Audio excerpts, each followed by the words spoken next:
Pessoal, olha esse vídeo aqui, imagine que essa pessoa está questionando você, está perguntando para você sobre tudo isso que ela vai questionar aqui nesse vídeo. Preste atenção e a gente vai comentar sobre esse vídeo daqui a pouco.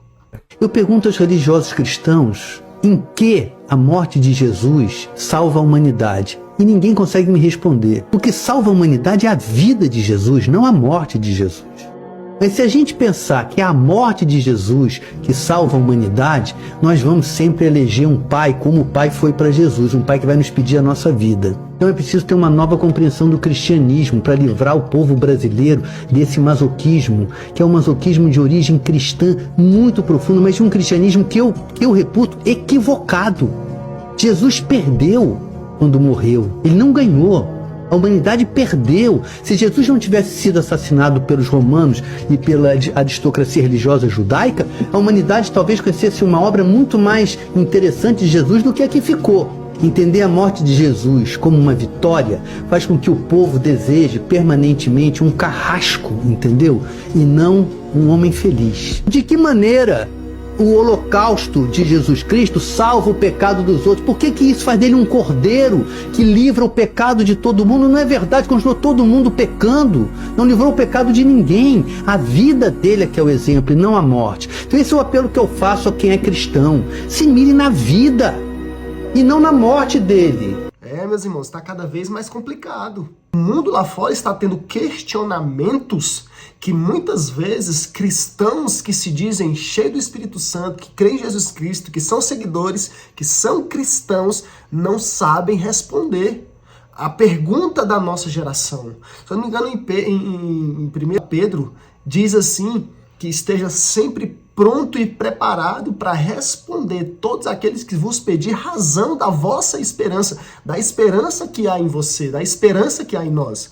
Então, assim, eu tenho falado aqui muito no meu canal do Instagram, na minha página, que nós precisamos estar mergulhados nas Escrituras. Porque se você olhar com esse vídeo com alguns detalhes, nós iremos perceber que os questionamentos, né, desse rapaz são questionamentos que faz sentido. Poxa, faz sentido mesmo o que ele está dizendo, mas não é bíblico. Faz sentido na perspectiva humana, mas não faz sentido na perspectiva de um reino. Não faz sentido na perspectiva de que Cristo se esvaziou da sua glória, se fazendo homem, assumindo a forma humana e sendo semelhança de homem, sendo semelhante a nós. Então, como é que vai entrar na cabeça verdadeiramente de uma pessoa dessa que não conhece o que está escrito, porque aí ele só fala o que ele acha, né? Devemos rever o conceito cristão, nós devemos mudar a mentalidade dos brasileiros na perspectiva bíblica. Por que ele fala isso?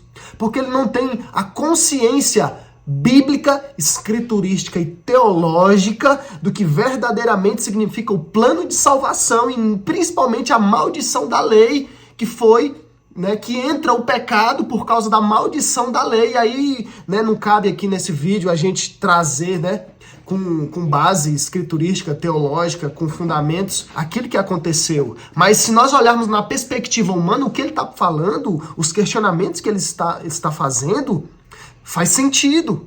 Mas se nós não tivermos fundamentado verdadeiramente na nossa fé em Jesus Cristo, nós iremos ser tragados. Você vê como é sutil? Você está vendo que ele está dizendo como é que a morte, Jesus perdeu na cruz, ele não ganhou. Por quê? Porque alguém que morre humanamente falando é uma pessoa que perde. Mas Jesus está falando não somente dessa morte física, Jesus está falando dessa morte espiritual.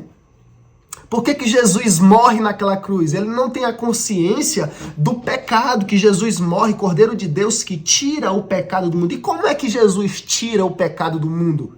Morrendo naquela cruz, ou seja, toda a condenação que era sobre mim, sobre a humanidade, Jesus morre em amor ao mundo inteiro, e tudo que era sobre nós por causa do pecado, Deus despeja tudo sobre o seu Filho. Então não é um conto, uma história humana, não é algo natural, é algo sobrenatural. A Bíblia diz que quando Jesus naquela cruz ele fala tetelestai, está consumado, foi pago. O que foi pago? O pecado, aquilo que o salário do pecado é a morte, aquilo que traria a morte ao ser humano, foi tudo derramado sobre Jesus Cristo. E isso não entra na cabeça nem da ciência, nem do humanismo, nem da religiosidade da época e principalmente na presente era, nessa geração. Então, se nós não estivermos prontos e aptos a responder a essa geração, vai fazer sentido. E muitas vezes aquilo que faz sentido tira a beleza do cristianismo, a beleza do reino, a beleza do evangelho, a verdade que transforma e que liberta. Então nós precisamos ter cuidado. Eu não trouxe esse vídeo aqui para discutir teologia, sabedoria, para discutir achismos, coisas que você sabe, a sua religião, a sua ideia. Não. Eu vim aqui para trazer uma consciência que nós precisamos estar bem fundamentados e alicerçados na palavra de Deus e o porquê que Jesus morreu e a morte de Jesus Cristo resultou na nossa salvação, nos trazendo vida e vida em abundância por causa da sua morte, vida, ressurreição e ascensão. Precisamos estar atentos a todas essas ideologias, ideias e pensamentos dessa geração. Precisamos estar mergulhados nas Escrituras. Que o Senhor abençoe sua vida e que você esteja totalmente cheio da palavra de Deus e convicto naquilo que Jesus fez, se entregando naquela cruz romana, no meu e no seu lugar. E a sua morte resultou na nossa salvação e hoje nós somos filhos. Cristo é o primogênito entre muitos irmãos. Graça e paz, que o Senhor te abençoe.